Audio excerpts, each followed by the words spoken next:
Hello, everyone. My name is Leslie Horn-Trossett, and I am a content marketing, social media, and SEO strategist from New York. And today, my guest is Karen Martin, and she is the founder of the Copy Charmer. Welcome, Karen. Hi, thank you, Leslie, for having me. You're welcome. So the reason why I invited Karen is because I, as a content marketing strategist, I work with my clients to come up with a strategy to help create content on a regular basis that helps increase their online visibility. And when you do that on a regular basis, you'll see that your business will begin to grow and your income will begin to grow as well. So, but not everybody is a writer. And so what I do is I work with them to determine what feels best and most natural when they create content. And it could be audio. It could be that you feel comfortable talking and it's audio, or it could be video or live in person. It could be visual, that you're a real graphics person, or it could be writing. But sometimes, you don't feel comfortable writing. I've met many people like that, and I put myself in that category as well. So it's really important that you have good copy on your website or in your print material.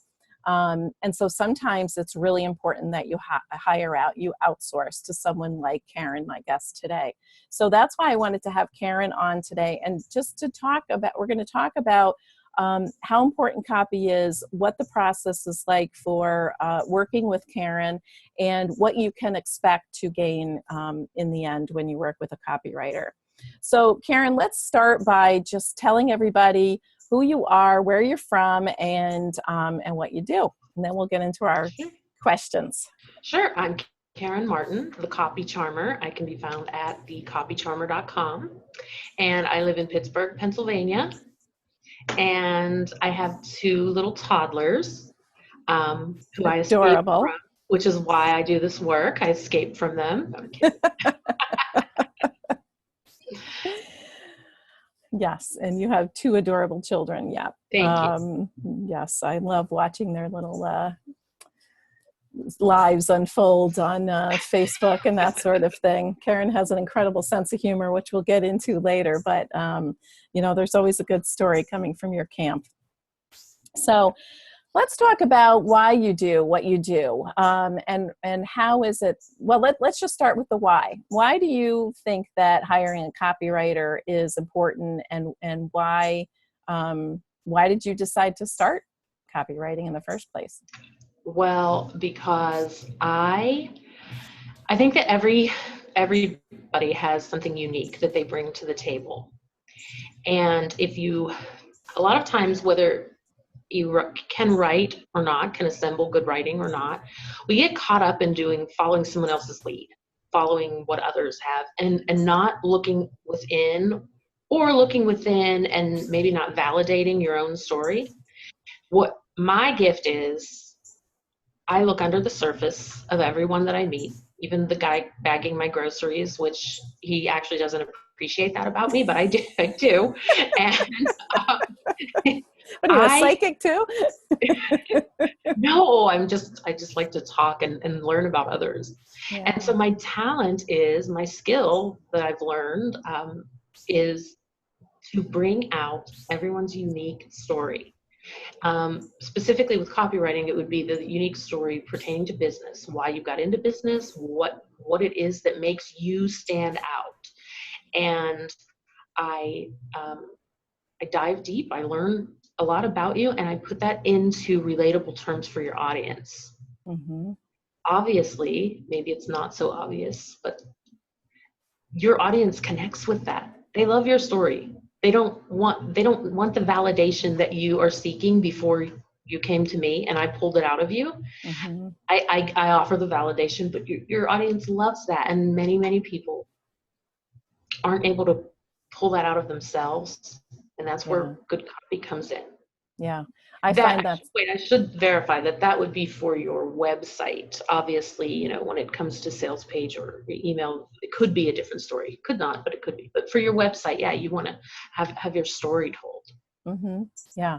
And you're right. I think people do really connect a lot better when your story is told instead of just being a generic, blah blah to everyone. It just, you're not unique that way if you don't tell your story. But and and I guess some people might think, oh, that sounds vulnerable, like, oh, is it going to feel uncomfortable? But I know that you make it really easy for the people to feel good about telling their story to you. You probably wouldn't even realize that you're doing so.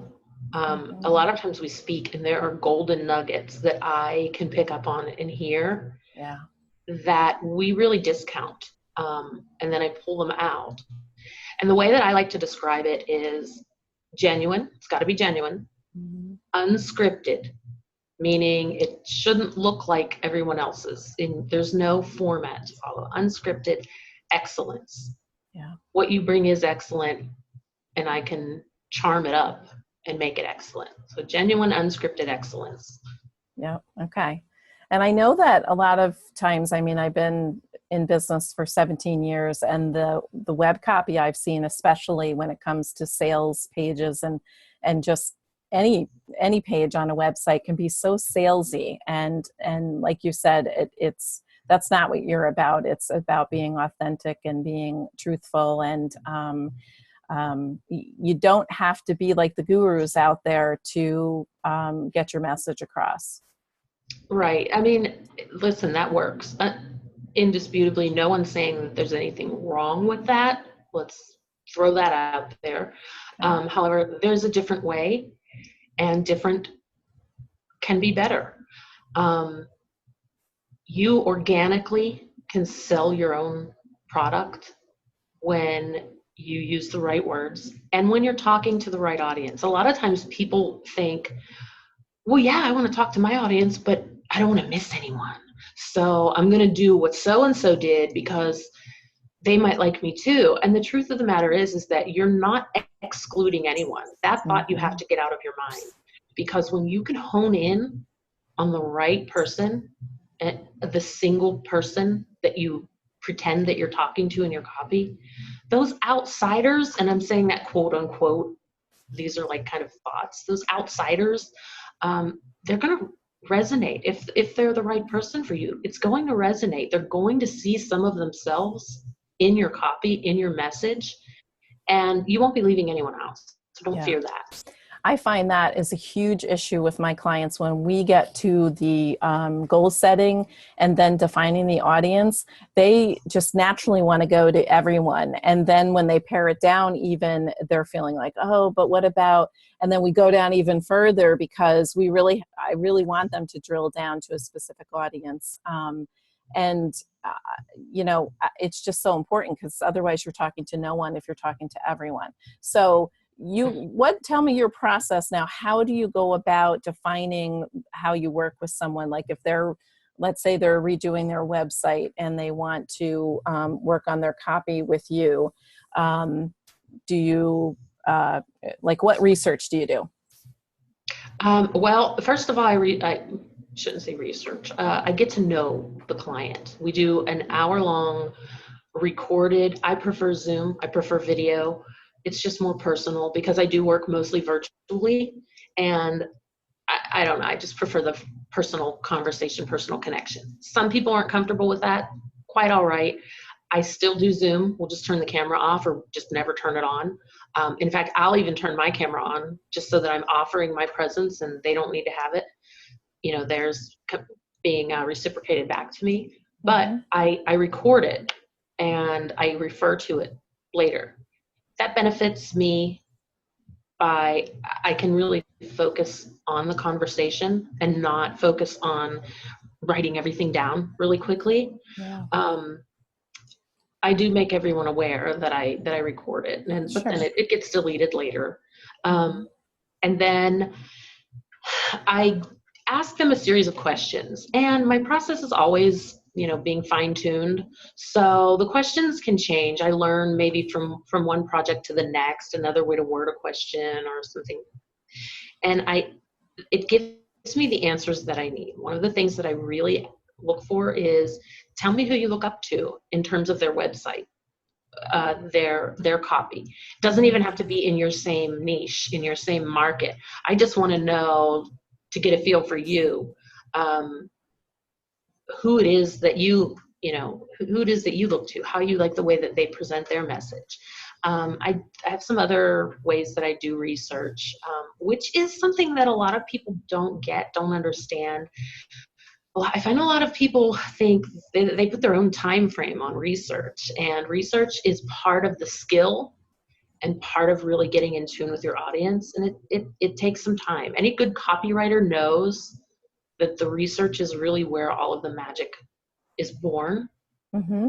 Yeah, and that's not surprising. I mean, it's not like you can just dive into someone's head who has been doing what they've been doing for 5, 10, 20 years and then expect them to just understand, or for them to expect you to understand their style. And so, and their industry.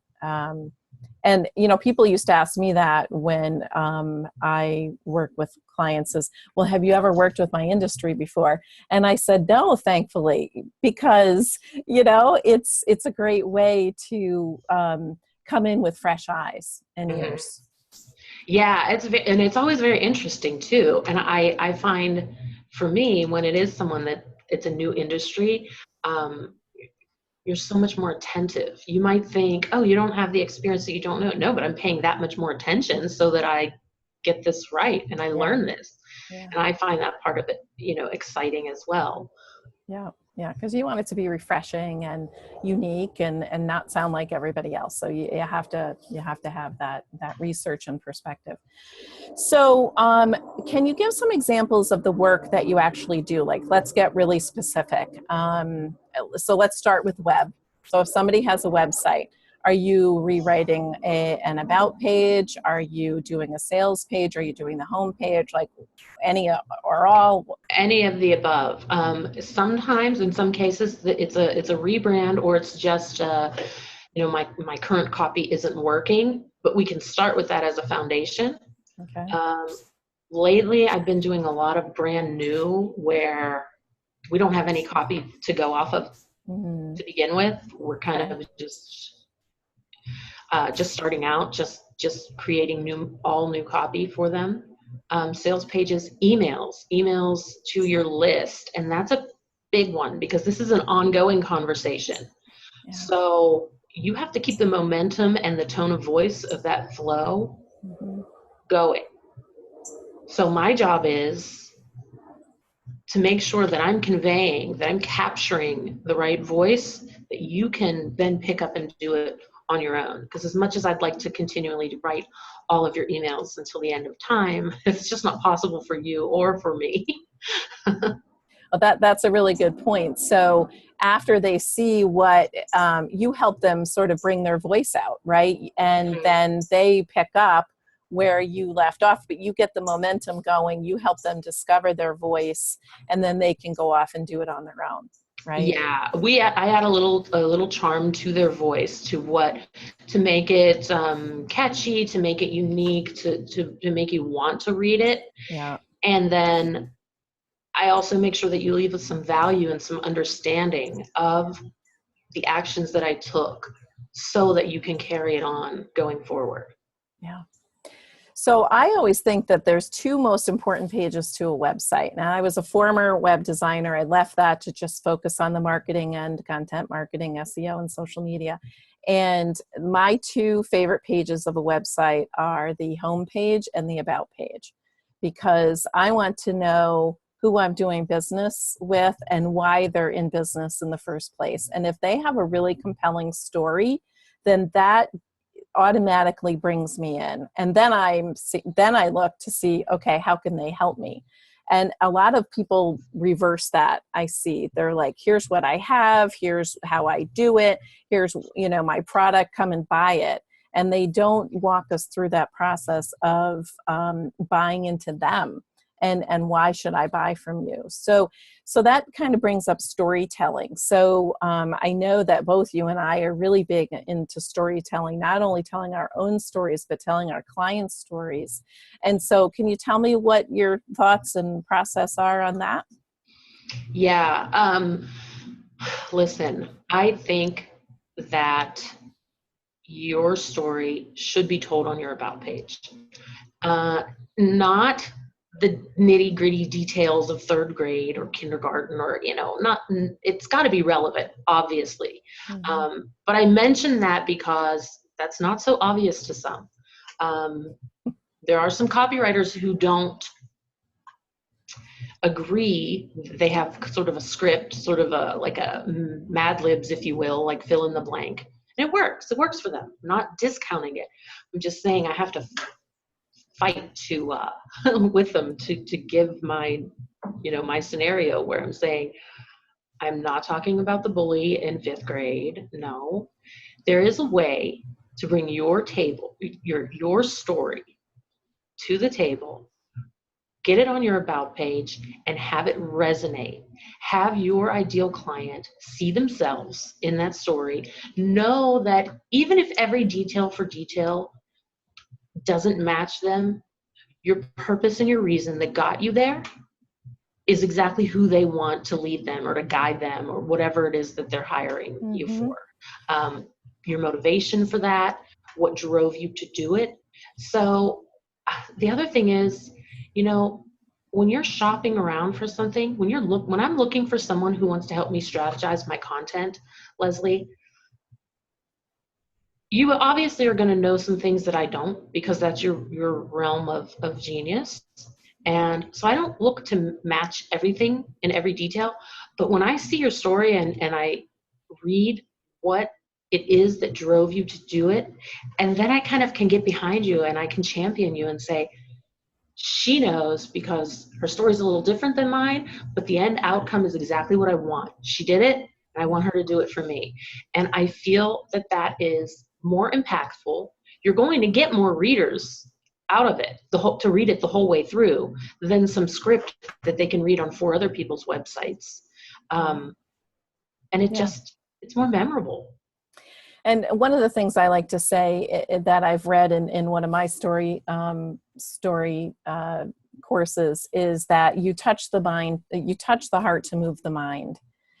So once you can connect with someone at a heart level and an emotional level, you immediately have their brain. You can, they're going to make decisions faster if it resonates with them. And not everybody's story is going to resonate, and that's okay. You want to connect with only the people whose story you move. And and there's one other thing to point out there, that when you're connecting at the heart, when you mentioned that, it made me think of the traditional copywriting technique, which is connect at the heart through fear. Oh. And I don't go that route. Yeah. Again, if it works for you, that's fine. I'm not boo-hooing that. I'm just saying I believe that there's another way. I believe that another way will work. Yeah. And that would be the way that I go. I totally agree with that. And I would love for our audience to really start looking for that in the advertising that they're constantly facing during the day, whether it's reading something on the web or listening to the news, whatever it is. Look for the fear, because those are the things that gets people's attention right away. But that is not what we do. We do not like to start off that way. We do it in a more truthful way and a supportive way without having to try and capture people's attention. And I always go back to the word organic too. To me, I think that the scarcity kind of becomes gimmicky, because it's, there's only so much you can do with it. It's the same thing time and time again. Yeah. But organically, we all bring a little twist of something different, and it's going to bring the right people to you. Mm-hmm. Now, what about the opposite of that? Earn $10 million in a week. What are your thoughts on that? Well, if that worked, we wouldn't be here right now, Leslie. We would both be on a beach and we would have cabana boys.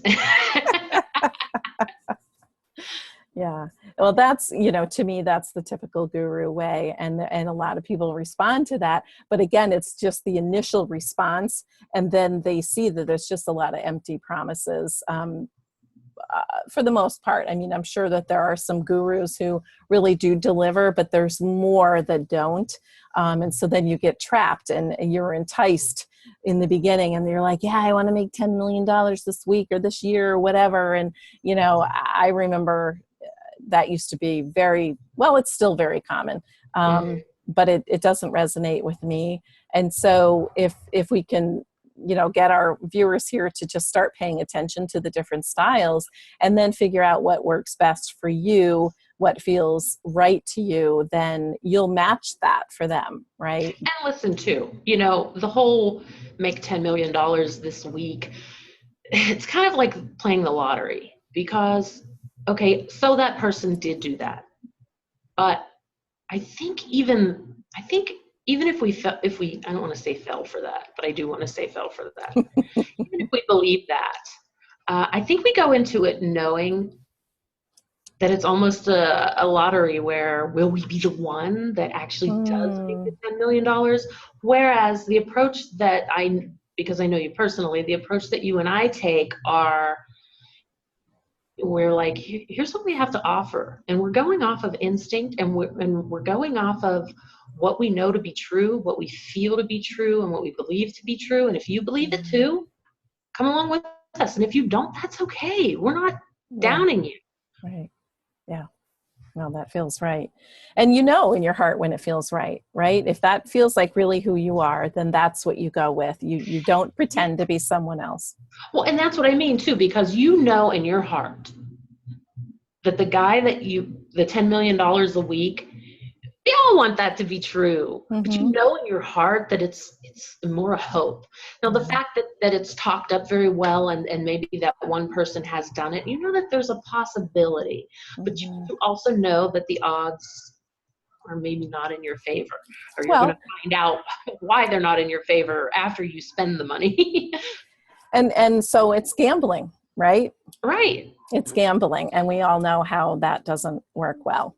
So that's, just stay away from that. But okay, how about titles? Like I know that when you have a great title or subtitle, that is the key to more open rates on your email, to your blog posts getting to being read when you post it on social media, or you try and get traffic. A lot of times people are like, well, I've been spending so much time writing my blog posts or creating my Facebook Live or creating my podcast, but no one is coming to watch or listen. And to me, it has to do with the title and the subtitles. So can you talk a little bit about your work in that area? Oh yeah, I definitely, that is, the title of a blog post or the subject of an email line can take the longest to write, because it's not that people don't want to read. I don't believe that. That's a rumor floating around. Myth. Yeah. I don't believe that. The thing is that there is so much being thrown at us to read every day. We only have time for what's going to catch our attention. And I think statistically, they say it's about 9 seconds. You have about a 9-second attention span.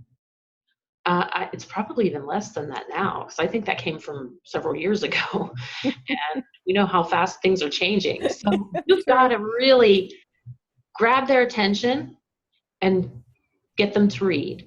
The only way to do that is with a good headline. You have to keep it up once you start writing. Obviously, it's got to be good content. It's got to provide value. But that headline, without a good headline, you're not even going to, you could sign your letter. I can't even think of the guy's name. I'm thinking Warren Buffett. Is that his name? Yeah, he's kind of a rich guy. Yeah, right.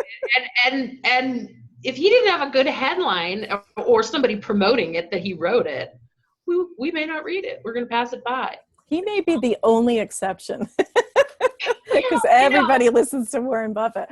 But right. I know what you mean. It's right. It's advertised that he wrote it. If it weren't advertised that he wrote it, and you were just skimming, you might go right bypass it. Right. Yeah. No, that's for sure. Okay, so how about humor? I know you as a very funny person, and I was wondering, do you use humor? How do you use humor? Do you use it in your work or do you use it personally? Well, Leslie, I'm very well medicated these days, so the humor is out the window. No, I'm kidding. I I love humor and I love using humor. I haven't found the perfect pairing for business and my humor, although I believe it exists and I believe that it will come and it's going to Absolutely. show itself. It is. Yeah. It hasn't yet, but it will. Be on the lookout. So for the meantime, it's for my own personal writing and my, having to live with my toddlers and with my mother and stay Mm-hmm. sane. Mm-hmm. Those types of stories are where my humor comes in, on blogs that I do about that. But Yeah. down the line somewhere, I'm going to find the perfect blend because I don't want it to put anyone off. Humor has to be strategic. Mm-hmm. Very Yeah. great. It's very beneficial. But of course, I don't want to offend anyone. I don't want to say anything that's, go off on a tangent, which is very easy for me to do. But this again though speaks to your audience. I mean, you're going to do what comes naturally to you, right? So if you do offend some people, well then that they're not your audience. And so Right, if you're right. constantly trying to buffer that in some way or hide who you truly are, then I think this correlates exactly to what we were talking about with copy. We can talk about it with humor, and there's all kinds of comedians out there, but not everybody loves all comedians. You like your certain ones. And so I think the same is true with you and your humor. I mean, you and I are friends on Facebook, and so I read your posts and I am on the floor laughing. And the proof too is that so many people say to you, when are you going to start your blog? When are Yeah. because you're so funny, they're always trying to. So I think some people are afraid of injecting humor, especially into their website copy or their marketing efforts. But I think everybody responds to humor. They definitely do. They definitely do. Now, but when it comes to copy, so I could do it for my own. Mm-hmm. When it comes to copy, if I had a client that's willing, hey, I'm ready. That would be awesome. All right, whoever's watching this wants some humor thrown into their copy. Karen's your girl. Yes, come and see All me. right, awesome. Well, so do you work with your clients virtually? Where are your clients located? Yeah, I work virtually. I mean, I'm not against working with someone next door, but I don't know. They always seem too busy for me when I I have an office and a co-working space. So I walk out there and just today there were like 15 men in 3-piece suits and I'm like, Oh, what's going on? I'm like here in my capris from Walmart and my Crocs. What's going on? special meeting out Yeah. there by the water cooler. I'm like, wow, if I had should have dressed up. I don't know what line of business they're in, but I'm like, I really should have dressed up. Just Passed off. walk out there next time. Start handing out your cards. Hello, I'm the copy charmer. Yeah. Oh, wonderful. So you work with people all over the country, right? And Yeah, even all over the world. I have two people from the Netherlands. mm, Sometimes it can get tricky with the time zones. mm-hmm. And then this isn't just me, thankfully. Like I work with this one woman and I love her and I can never remember the time zone. So I'm always asking her, break that down for me. What time is that for me? Yeah, And yeah. then the thing is she's saying, it's pretty elementary, but she says it back to me and we're both kind of visually going with on our fingers. What's that website? World Buddy, World Time Buddy, something like that. I think you I need don't that know, but buddy. obviously I need that. Yes, you need that. Well, awesome. Is there anything else that you want to add or that we didn't talk about that you think would help people when they're starting to think about their copy? Well, the biggest thing is don't lowball your copy on the budget. Your Mm. copy is, I mean, your logo is important. It is important, and I love our web designer friends and our graphic Mm-hmm. designer friends. But what's really going to get them past the artwork on your website is the inviting story. that's being told. So, you know, it really, a lot of people place a lower value. They just don't think about it. It's not that they're intentionally being cruel. They just don't think about it, and they really need to be aware that it's just Yeah. as important. Yeah, no, you're completely right. And again, when I was a web designer, and the reason why I left web design was because in order to be a good web designer, you have to be a master copywriter, you have to be a graphic designer, you have to be a programmer, you have to be an SEO specialist, which I am, and you have to be so many different things. And if you're just one person as an independent, you know, if you own your own business, and you don't hire that stuff out, then you're not getting as good of a product. So anytime through the years when I was working on a project where they had specific people working on these things, the end product always ended up so much better. And it was a great website that people could be proud of, and that converted more traffic, that, you know, the sales were better because it's about a lot of different things, you know, but you're right. It's copy is like, that's, you know, besides the design, of course, but that's one of the first things people are going to do is they're going to, when they read, is anything going to keep them there during those 9 seconds or 3 seconds? It's a large upfront cost. It is. We're not saying that it isn't, but you know, we bring a lot of skill to the table. And in this day and age that we live in, where we can work without having to get a business loan for a brick and mortar, you know, we can kind of afford it. Well, but you know, you say large upfront cost. I mean, it's all in the value, right? If you can put value on anything, and copywriting is worth its weight in gold. And so, you know, I don't want people to shy away and think like, oh, it's just automatically too expensive. I would rather just have someone talk to you, call you up and say, here's what I'm thinking. Can you give me an estimate, or how do you work? So let's just get into that for a second. Do you charge by the job? Do you charge by the hour? How many revisions? Like, how does that work? I charge by the job, because charging by the hour, when I work on a copy project, I'm always working. It's always in my mind. I mean, I'm in the shower, I'm in the car, it's always on my mind. I really couldn't put a punch in, punch out time frame on it. Not if it's going to be good. Inspiration strikes. There's almost an art to it. And you're right. I do want to clarify one thing. When I said that it's expensive, an expensive upfront cost, it's all in your perception of it. You will, if you have a good website and you have good copy on your website, you will make that money back. Some people, you know, kind of scoff at it, like, because they weren't planning it in the budget, and you really can't afford not to. Yeah. And, you know, so a lot of times, well, I'm hearing a couple of people lately say, well, do you really even need a website anymore? And the answer is absolutely yes, because the website is the foundation for all of your marketing material. Now, you should be out on social media, you should be doing SEO and all of that, but the whole point is to get people from these channels out there, create a community out on social media, you know, talk to them that way. But when someone is once you have someone engaged, you want to then invite you back to your website. And when you do that, they need to be able to read some pretty incredible stuff. They need to be able to read your blog posts and read what your thoughts are and why you do things the way you do, and that about page and the home page and your products and services.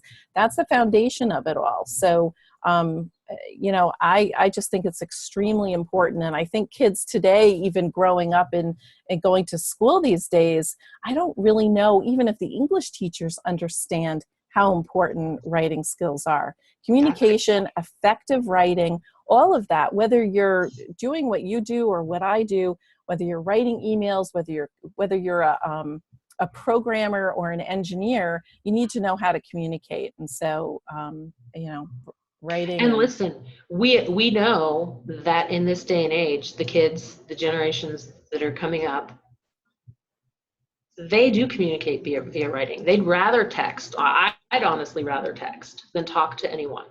But that blends into this by, I see a good piece of content floating around on Pinterest, or just on Facebook. and I see, oh, it's written by this Leslie person. Never heard of her. I really like this content. Mm-hmm. Well, if she puts her phone number at the bottom, the chances of me calling her in today's day and age, what am I going to say to Leslie? Hey, Leslie, I like your content. Mm-hmm. But if I go to her website and I really liked her content, I want to know more about her. I Yeah. want to read it on her homepage. And I don't want her about page to be her homepage reworded. Mm-hmm. I want to read her story. And that is like today's phone call, Yeah. getting to know you. Yeah. And then it eventually moves to the phone call, and that's when the sales happen is, Right. and sometimes even without the phone call, they'll sign up for your products or services online if you have that ability. But certainly the phone call At the is very least, extremely, yeah. I'm sorry. At the very least, they're putting a comment on there, you know. Yeah. Yeah. All right. Awesome. Thank you so much, Karen. So if anybody wanted to get a hold of you to learn more about what you do, because I also know you do print work, you do marketing materials and brochures, things like that, right? Not just web. How do we get a hold of you? At thecopycharmer.com. Awesome. Okay. Well, thank you for being my guest today. It was lovely to have you, and everyone else. I hope you enjoyed our conversation on copywriting with Karen Martin from the Copy Charmer. Thank you. Thanks, Leslie.